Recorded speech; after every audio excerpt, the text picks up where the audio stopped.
নমস্কার, ৫টার ৫ স্পেশালি নিয়ে আমি অতনু রয়েছি আপনার সঙ্গে। ৫টার ৫ স্পেশালিতে এক স্কুলের খবর দেবো। বাগুইআটি একটি স্কুল, যে স্কুলের শিক্ষক, অভিভাবক, পড়ুয়া তাদের অনেকের মনেই দ্বন্দ্ব তৈরি হয়েছে। যাকে এতদিন ধরে প্রধান শিক্ষক বলে জানতেন, তিনি কি ভুয়ো সার্টিফিকেট দিয়েছেন, এই অভিযোগ উঠছে। কি অভিযোগ উঠছে?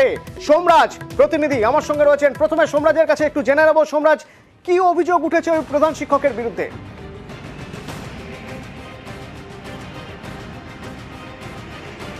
দেখো, মূলত বাগুইআটির অন্তত রাজারহাটের এই স্কুলের প্রধান শিক্ষকের বিরুদ্ধে যে অভিযোগ উঠছে যে তিনি ভুয়ো সার্টিফিকেট দিয়ে চাকরি করছেন, এই অভিযোগ ওঠার পরপরই গোটা বিষয়টি উত্তর চব্বিশ পরগনা জেলা ডিআই অফিসের নজরে আসে এবং এই যে সার্টিফিকেটগুলি বিরুদ্ধে অভিযোগ উঠেছে, অর্থাৎ যে সার্টিফিকেটগুলিকে কেন্দ্র করে অভিযোগ উঠেছে যে তিনি ভুয়ো সার্টিফিকেট দিয়েছেন, এই অভিযোগ এর আগেও উঠেছে।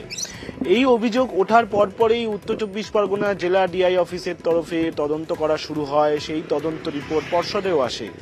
কিন্তু এই যে অভিযোগটি উঠেছে, সেই অভিযোগটির প্রেক্ষিতে বিভিন্ন মহলে বিভিন্ন বক্তব্যও শুরু হয়েছে।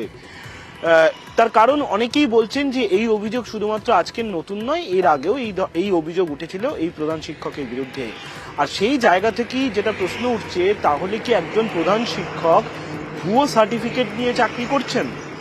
এই অভিযোগের সত্যতা খুঁজতেই কিন্তু মধ্যশিক্ষা পর্ষদ ইতিমধ্যেই তদন্ত শুরু করেছে। সোমরাজ সঙ্গে থাকো। মধ্যশিক্ষা পর্ষদ ইতিমধ্যে তদন্ত শুরু করেছে এবং এবং এবং শুধু তাই নয়, আমরা একবার শুনবো পর্ষদ কি বলছেন এই অভিযোগ পর্ষদের কাছে আসার পর। পর্ষদ কি বলছে?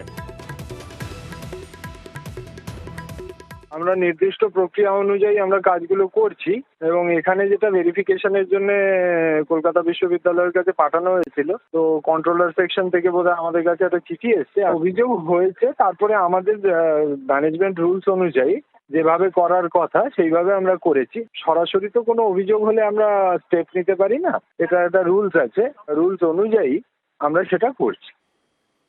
আর যার বিরুদ্ধে এই অভিযোগ উঠছে, প্রধান শিক্ষক, তিনি এই অভিযোগ নিয়ে কি বলছেন শুনুন। এটা নিয়ে আমার স্কুলেরই একজন শিক্ষক আমার বিরুদ্ধে হাইকোর্টে কেস করেছিলেন। এবার সেই শিক্ষকের বিরুদ্ধেও নানা রকম অভিযোগ রয়েছে। তিনি আমার বিরুদ্ধে কেস করেছিলেন, তা আদালতে আমি সব কিছু শো করিয়ে দিয়েছি। আদালতে তো মামলা আমি জিতেছি। আমার কোনো অন্য একজন মহিলা আর কি, ভদ্রমহিলা, তিনি আমার বিরুদ্ধে বোর্ডে একটা অ্যাপ্লাই করেন যে আমার এসব ভুয়ো সার্টিফিকেট ইত্যাদি ইত্যাদি। হ্যাঁ, ঊর্ধ্বতন কর্তৃপক্ষ থেকে এসেছিলেন।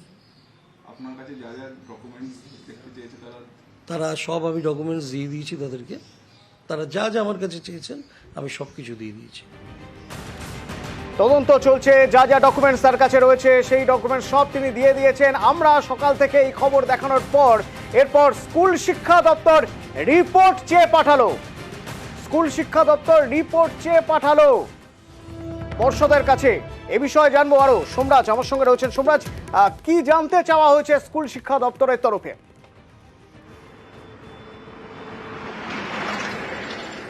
দেখো অতনু, এই অভিযোগ বহুদিন আগে হয়েছে এবং সেই অভিযোগের তদন্ত চলছে।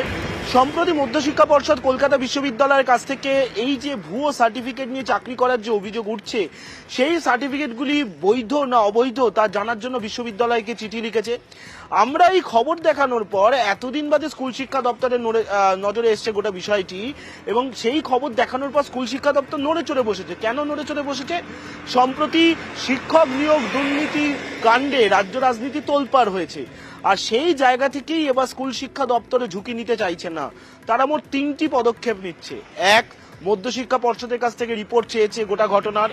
2, কলকাতা বিশ্ববিদ্যালয়কে অনুরোধ জানিয়েছে যে পর্ষদের তরফে যে সার্টিফিকেটের বৈধতা নিয়ে যে চিঠি দেওয়া হয়েছে, সেই যাতে কলকাতা বিশ্ববিদ্যালয় দ্রুত তা জানিয়ে দেয় যে সার্টিফিকেট কি বৈধ না অবৈধ। আর তৃতীয়ত, স্কুল শিক্ষা দপ্তরের তরফে উত্তর চব্বিশ পরগনা ডিআই থেকেও আলাদা করে রিপোর্ট চাওয়া হয়েছে এই ঘটনা যাওয়ার পর, এবং আচ্ছা। সোমবারে গোটা বিষয়টি স্পষ্ট হবে। তার কারণ সোমবার তাদের কাছে, স্কুল শিক্ষা দপ্তরের কাছে গোটা বিষয়টি রিপোর্ট আকারে চলে আসবে।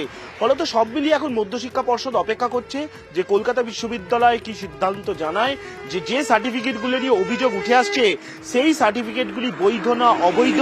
ঠিক। বিশ্ববিদ্যালয় রিপোর্টের অপেক্ষায় পর্ষদের তরফেও বলা হয়েছে যাতে দ্রুত সেই সার্টিফিকেটগুলিকে পরীক্ষা করে পর্ষদকে জানিয়ে দেওয়া হয়। ধন্যবাদ সম্রাট। সেক্ষেত্রে সোমবারের জন্য অপেক্ষা, তার কারণ পঞ্চম দফার ভোট তো প্রচার শেষ, আর এবার শুরু পূর্বাভাস দেওয়ার পালা। হ্যাঁ, আবহাওয়া দপ্তরের পূর্বাভাস, সেই পূর্বাভাসও দেবো, মানে ভোটে বৃষ্টি হবে কিনা। তবে তারই পাশাপাশি একটা র্যালি দেখাবো। দেখুন, রাজ্যের বিভিন্ন জায়গায় প্রার্থীদের হয়ে প্রচার করার পর ডায়মন্ড হারবারে নিজের কেন্দ্রে প্রচার করছেন অভিষেক বন্দ্যোপাধ্যায়। সরাসরি সেই ছবি দেখাবো বিরতির পর, সঙ্গে থাকুন।